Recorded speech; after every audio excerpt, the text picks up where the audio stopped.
Now, the Ukrainian president says that he wants to start raising funds to buy a fleet of what he called Seedrohnen. Now, Kyiv used Seedrohnen to attack the Russian Black Sea Fleet at the end of October, and according to the Ukrainian military, they hit 3 Russian warships.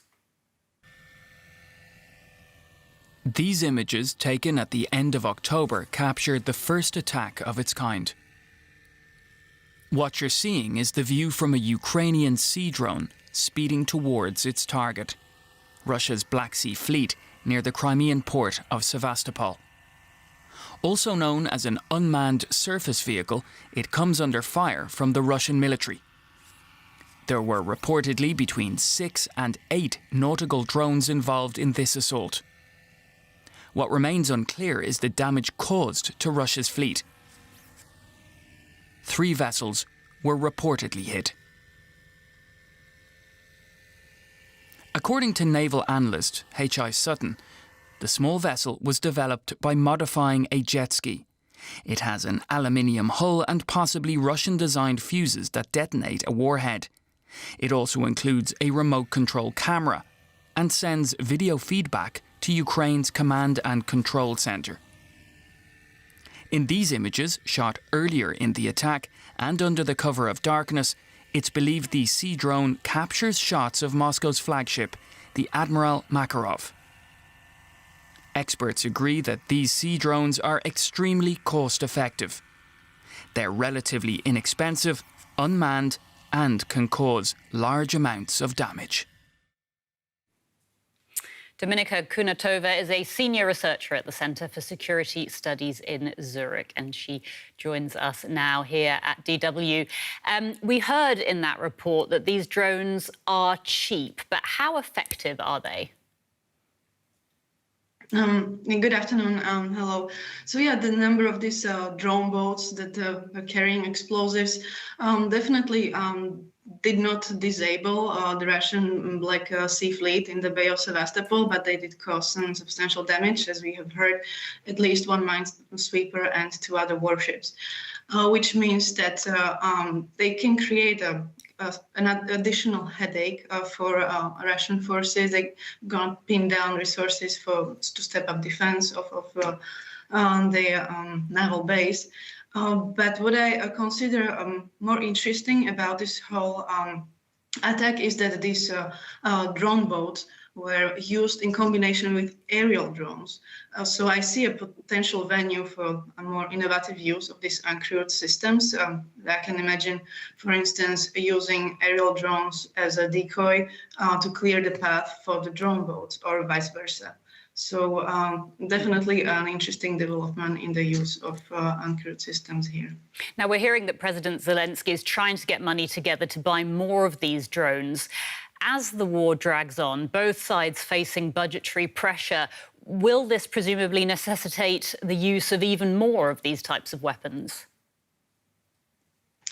Well, exactly. We can see the progression. Like, if you remember, in the early months of the war, there were attempts to deploy these large drones, and especially Ukrainians were able to use them to cause some sensational effects.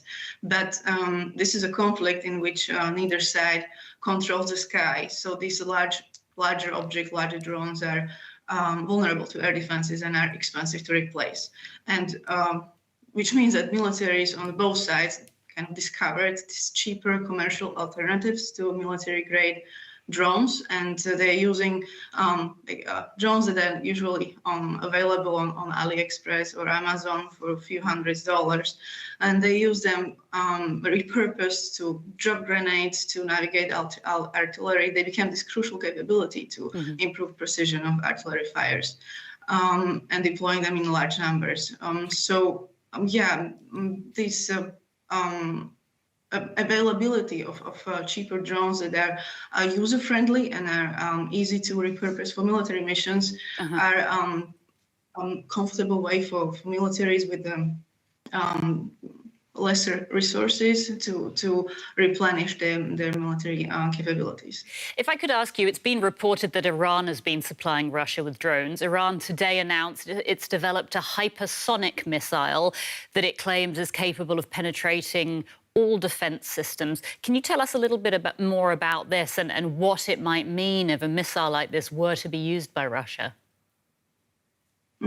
Well, this whole Iranian story, to me, it signals that Russia doesn't have resources to deploy more sophisticated weapons, and they're buying cheaper drones from Iran. But they managed to cause and frustrate the Ukrainians, especially with the Shahid kamikaze drones, because they deployed them deeper in the Ukrainian territory and in large numbers, and which is difficult to basically capture them all.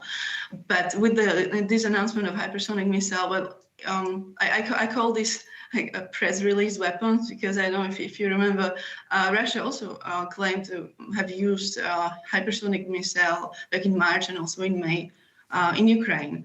And what is striking about this narrative is that both countries, Russia and Iran, they already have like ballistic missiles, and ballistic missiles fly at hypersonic speed. So when they are referring to hypersonic missile as a new missile technology, it's not about the speed, but it's about the ability to change the trajectory of the missile and about the altitude at which they fly. But in case of the Russian launch of Shmyhal in March, that was air-launched ballistic missile, and there were no extraordinary characteristics of this missile. So I mean, with the we don't have much details about what this hypersonic missile might be, and that's only what the Iranian authorities announced. So I would expect either it's more of a type of a glider,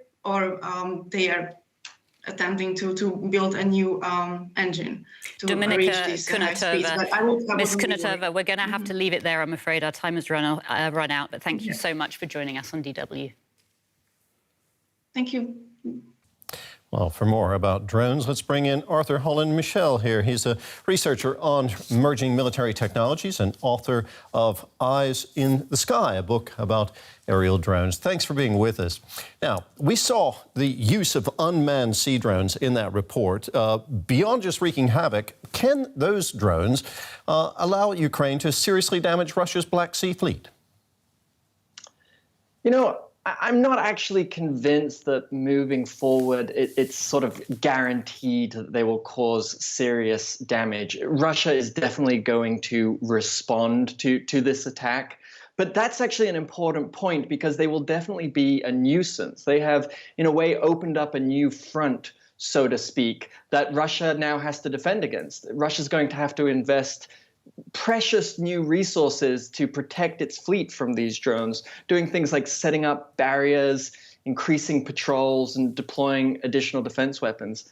This, of course, alone is itself a pretty significant tactical and strategic even effect, even if the drones don't actually end up sinking any ships. Talk to us about aerial drones. Those are the kinds of drones people are more familiar with. Russia has been deploying so-called kamikaze drones against Ukraine with devastating effects, and both sides are using surveillance drones. What impact have these drones had on the war?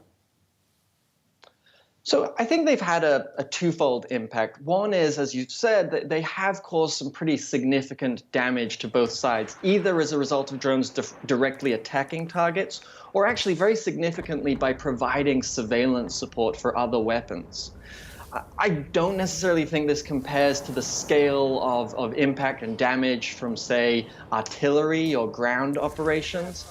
But it has forced both sides, as I mentioned earlier, to have to dedicate really significant and precious resources to counter-drone defense, something that militaries didn't have to do in previous wars. The other impact is, I think, narrative, and this is really significant, and I've talked about this before on this show.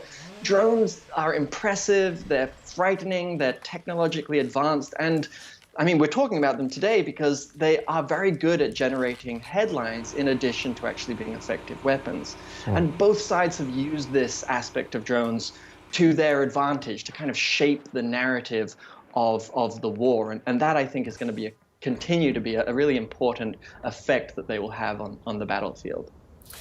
They do have the effect of making people feel vulnerable. That is pretty clear.